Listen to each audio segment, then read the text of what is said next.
6 historical icons met their end through syphilis, though history rarely tells it that way. We often inherit portrayals of great leaders, artists, and thinkers that are polished clean, leaving out the shadows that shaped their downfall. Beneath these curated stories lies a hidden thread biographers often avoided: the silent destruction of a disease that claimed some of the brightest minds ever recorded. Long before antibiotics, syphilis spread widely among influential circles and flourished quietly. Because the diagnosis brought intense shame, families hid it, doctors altered paperwork, and records disappeared to protect reputations.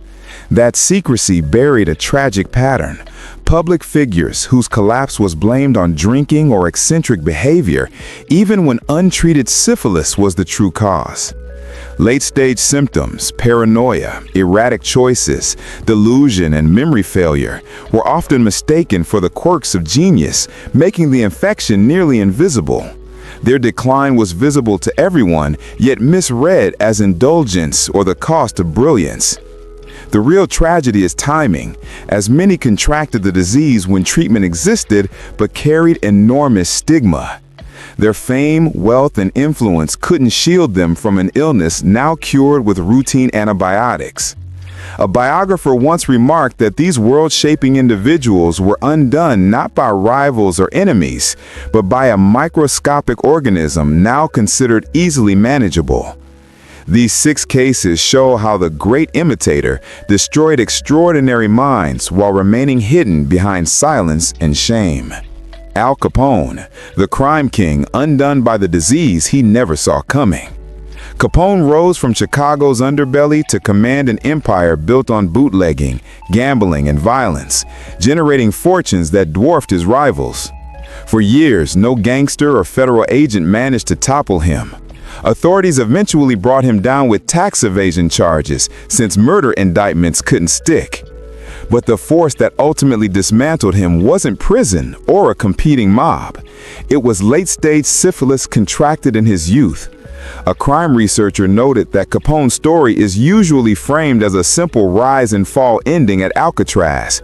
Yet the true final act unfolded after his release, when neurosyphilis stripped away the sharp mind that once ran Chicago. Records show he likely caught the infection as a teenager, possibly in the brothels where he first worked.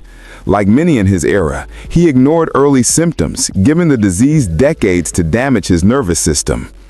Doctors diagnosing him in the 1930s confirmed that the infection had already caused significant paresis.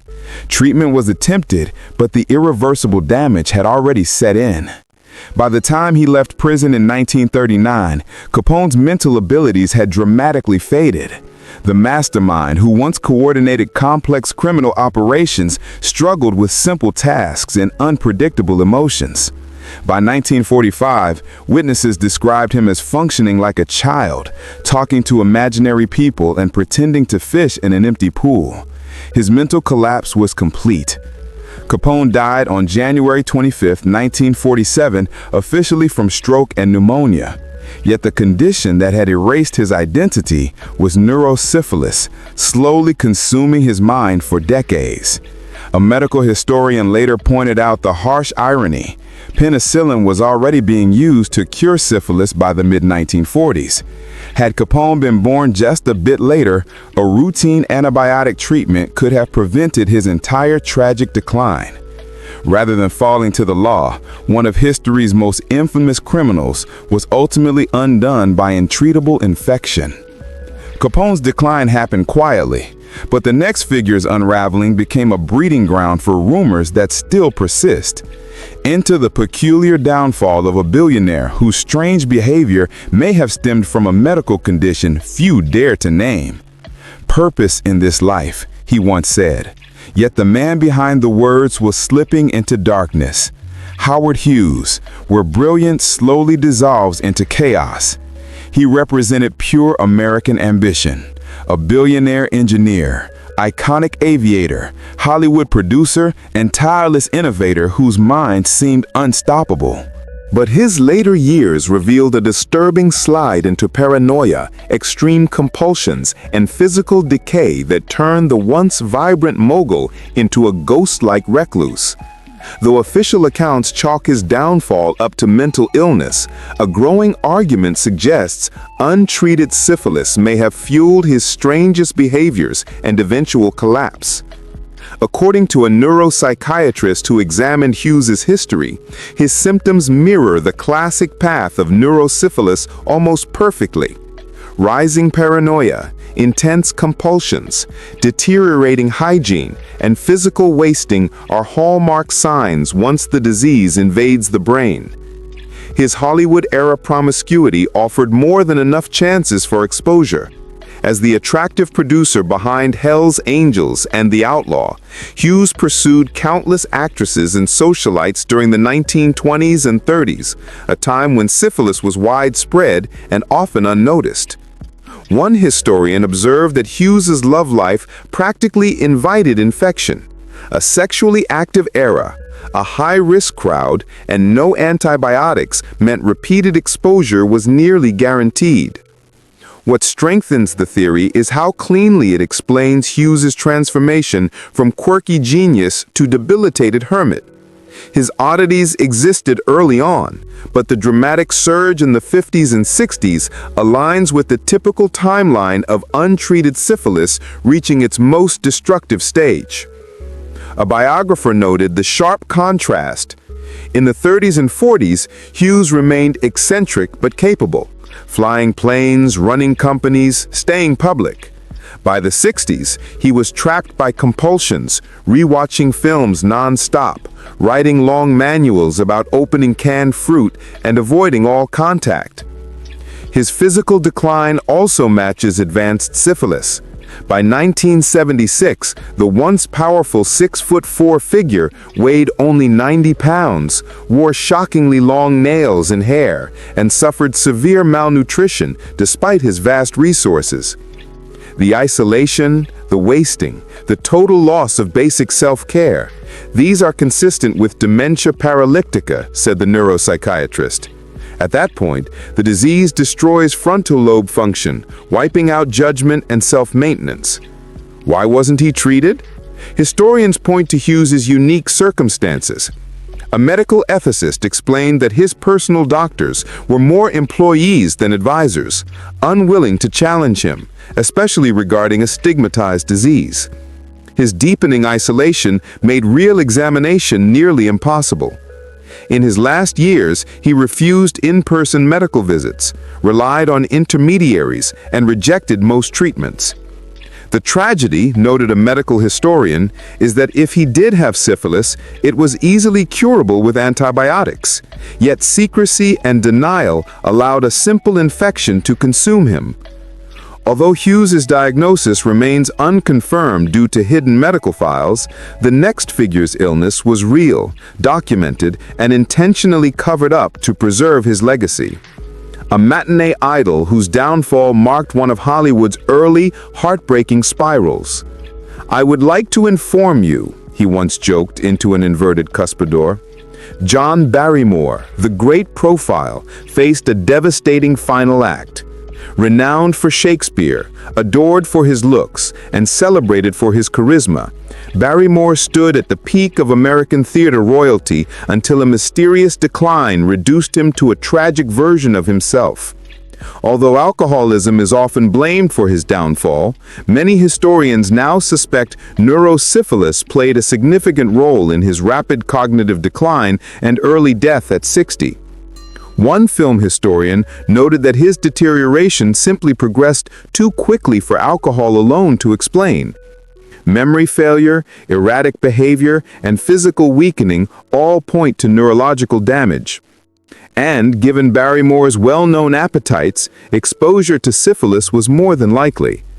From his earliest stage roles to his Hollywood rise, Barrymore built a reputation for endless romantic entanglements with chorus girls, actresses, and socialites during a time when syphilis was widespread yet deeply shameful. According to a medical historian of early 20th century disease, Moore lived amid every major risk factor imaginable. Growing up in the theater scene of the 1890s and early 1900s exposed him to communities where infection rates were extremely high.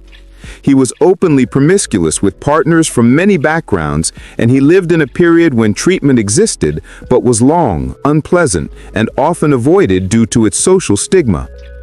Moore's eventual decline lines up closely with the usual progression of untreated syphilis.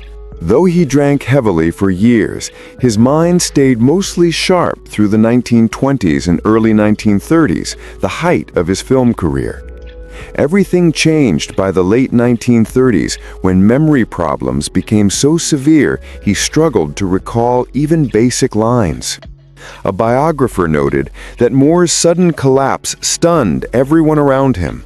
He shifted from reciting Hamlet flawlessly to forgetting entire scripts within just a few years, forcing his team to bring in cue men who fed him dialogue through hidden earpieces or discreet off-camera prompts. As time passed, Moore's actions grew increasingly unpredictable.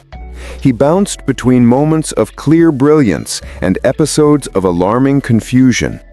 His once sharp humor dissolved into inappropriate outbursts and disorientation, and by 1941, he was virtually unemployable. A film archivist explained that his final movies only hint at how far he had deteriorated. Directors choreographed scenes around his limitations, filming tiny fragments they later stitched together in editing. Even so, flashes of confusion still slipped through the polished cuts. Moore's death on May 29, 1942, from cirrhosis and kidney failure, allowed alcoholism to take the blame publicly. Yet, medical specialists reviewing his final years believe his symptoms point strongly toward neurosyphilis as a contributing cause. The mix of memory loss, personality changes, and physical decline he displayed is textbook neurosyphilis, a neuropsychiatrist explained. Alcohol damaged him, but it cannot fully account for the depth of his cognitive breakdown. If Moore truly battled syphilis, the silence around it reflects the intense stigma of the era. The Barrymore family, considered America's theatrical royalty, fiercely protected their public image, making any admission of a sexually transmitted disease unthinkable in the 1940s. Blaming alcohol was the far safer, more socially acceptable narrative. Even if the exact role syphilis played in Barrymore's decline remains uncertain, his final years show how skillfully the disease could hide behind other explanations, destroying brilliant minds in the shadows. A similar mystery surrounds the strange unraveling of Oscar winner Paul Mooney. Mooney stood at the peak of dramatic acting in early Hollywood, celebrated for his transformative performances in films like Scarface, The Story of Louis Putor, and The Life of Emile Zola. His rigorous approach and rejection of superficial fame earned him unmatched respect. But at the height of that success, something changed. Mooney slowly retreated from public life, displaying unusual behavior, unexplained physical ailments, and ultimately a full departure from acting, a decline some historians now suspect may have involved untreated syphilis. A film archivist studying his work observed that Mooney's career took a sharp, unexplained downward turn in the 1940s. Once one of Warner Brothers' most prized stars who could set his own terms, he suddenly worked infrequently, rejected roles without reason, and withdrew entirely by the early 1950s. Official biographies attribute this to rheumatoid arthritis and heart issues, but those who worked with him described troubling signs consistent with neurological problems that were never publicly addressed. A film historian recalled reports from sets in the 1940s. Mooney occasionally forgot lines, erupted in sudden anger, or slipped into confusion, behaviors unheard of earlier in his precision-driven career. There is no conclusive proof he had syphilis, but the circumstantial evidence is hard to ignore. Mooney came up in Yiddish theater during a time when syphilis was rampant, and his symptoms, joint pain, cognitive shifts, and heart problems, align with late-stage manifestations of the disease. A medical historian explained that many actors' records were sanitized or destroyed to shield reputations. What remains are symptom patterns that imply certain illnesses, but stop short of certainty. In Mooney's case, the pattern strongly suggests neurosyphilis. This theory also neatly explains the abrupt and puzzling end of one of Hollywood's great dramatic talents. Mooney was only 61 when he appeared in his final film, still relatively young for a performer who didn't depend on stunts or romance roles. His near-total disappearance from public view over his last 20 years remains only partially understood in most accounts. Considering the possibility of neurosyphilis gives clearer shape to Moon's late-life withdrawal, suggested his biographer. Because the illness progresses unpredictably, it could clarify why he briefly returned to work before retreating again. It also helps explain the personality shifts that close friends observed but rarely acknowledged openly. Moon's uncertain condition remains one of early Hollywood's lingering riddles, a story perhaps softened to protect a beloved artist when certain diagnoses carried crushing shame. Oscar Wilde, the wit who died far from home. Wilde, celebrated playwright, poet, and unrivaled conversationalist of the Victorian era, defined elegance and intellectual sparkle. His comedies, such as The Importance of Being Earnest and Lady Windermere's Fan, transformed theater, while The Picture of Dorian Gray probed human corruption with unusual insight. Despite this brilliance, he ended his life in exile and poverty, his health collapsing before age 46, a decline likely accelerated by syphilis contracted long before his famous imprisonment.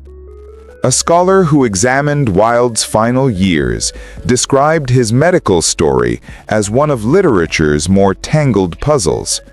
While prison conditions in 1895 damaged him severely, the rapid mental and physical decline after his release in 1897 points toward tertiary syphilis.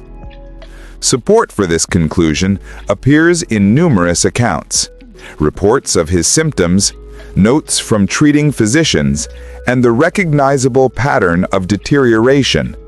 His post-prison ailments, neurological troubles, and worsening physical weakness closely match neurosyphilis. A medical historian noted that Wilde's recurring ear infections eventually reached the membranes around his brain and spine, a progression consistent with the meningovascular form of the disease. If Wilde did suffer from syphilis, most biographers believe he likely contracted it in his university or early adult years, well before the relationship that led to his downfall. Many assume his same-sex relationships caused the infection, but this, the scholar emphasized, misrepresents both Wilde's life and the disease.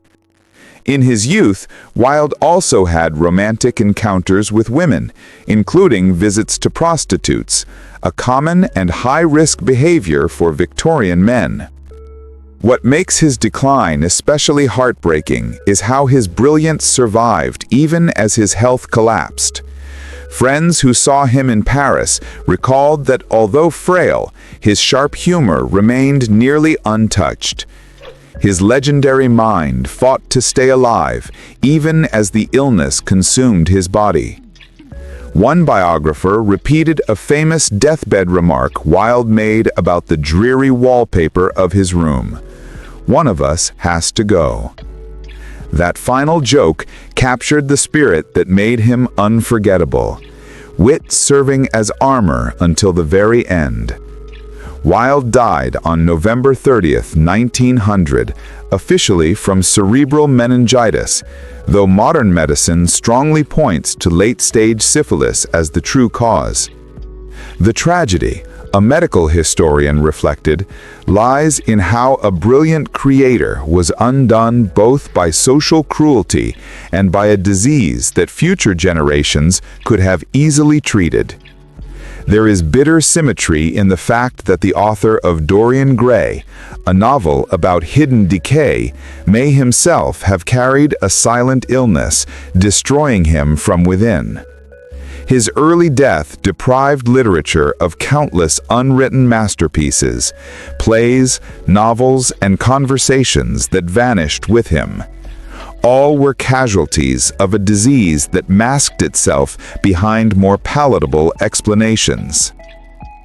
Edgar Allan Poe, the master of horror's real nightmare.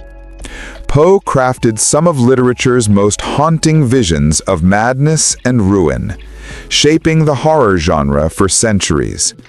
Yet, the circumstances of his own death remain as eerie as any of his stories, marked by confusion and delirium before he died at just 40. Although theories range from alcohol to rabies to poisoning, increasing evidence points to neurosyphilis, which could account for his mental instability and final collapse.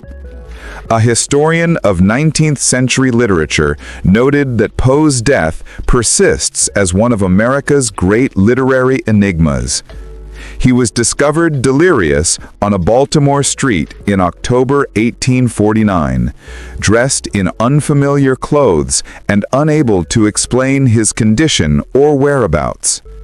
After 4 days marked by hallucinations, confusion, and repeated cries for an unknown Reynolds, he passed away without ever giving a clear account of what happened.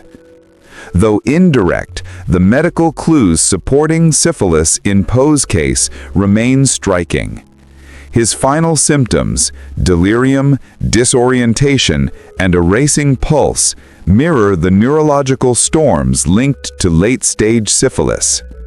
Years before his death, Poe had already begun showing erratic behavior, memory lapses, and emotional volatility. Viewed through a clinical perspective, his life reflects a steady cognitive decline consistent with neurosyphilis, according to a neurologist who reviewed historical cases. His worsening alcohol intolerance, bouts of disorientation, and unstable moods suggest long-term neurological injury rather than simple drunkenness. Scholars generally believe Poe may have contracted the disease during his time at the University of Virginia or while serving briefly in the military. In the cities he lived in, roughly 1 in 10 residents carried syphilis. Moving through university circles and military environments, he was in high-risk spaces during his most susceptible years. The infection could have stayed quiet for years before erupting into the neurological stage that likely contributed to his demise. What strengthens this theory is how neatly it explains his strange relationship with alcohol. Instead of being a heavy drinker, he was described as someone who became noticeably impaired after just a single glass. This extreme sensitivity to alcohol is a known effect of neurosyphilis. As the neurologist explained, the disease harms brain blood vessels, making even mild drinking appear like heavy intoxication. What observers interpreted as alcoholism may have been a severe neurological reaction to small amounts of alcohol. His death certificate cited phrenitis, or brain inflammation, a variant that aligns with meningosyphilitic forms of the disease. Because syphilis carried intense stigma, doctors often recorded only the immediate cause rather than the underlying infection. 19th century death records frequently prioritized discretion over accuracy, noted the medical historian. Listing inflammation instead of syphilis protected the reputation of the deceased, especially someone as public as Poe. The eerie twist that America's master of Gothic terror may have died from a disease mimicking the psychological torment he wrote about is not lost on scholars. His narrators often descend into paranoia, hallucination, and mental distortion, symptoms uncannily similar to tertiary syphilis. Literary historians suggest that works like The Telltale Heart and The Fall of the House of Usher may echo Poe's own early neurological experiences. His vivid portrayals of deranged mental states might have sprung from first-hand encounters with the disease that ultimately ended his life. Though absolute certainty remains impossible, the medical evidence offers a persuasive answer to one of literature's lasting mysteries, and a reminder that many brilliant creatives may have battled unseen neurological decline while producing their finest work. When we acknowledge how many remarkable talents were lost prematurely, we face haunting historical what-ifs, one biographer reflected. What might Wilde have written with 2 more decades? What innovations might Hughes have completed? What roles might Barrymore have brought to life? The cultural loss remains impossible to measure.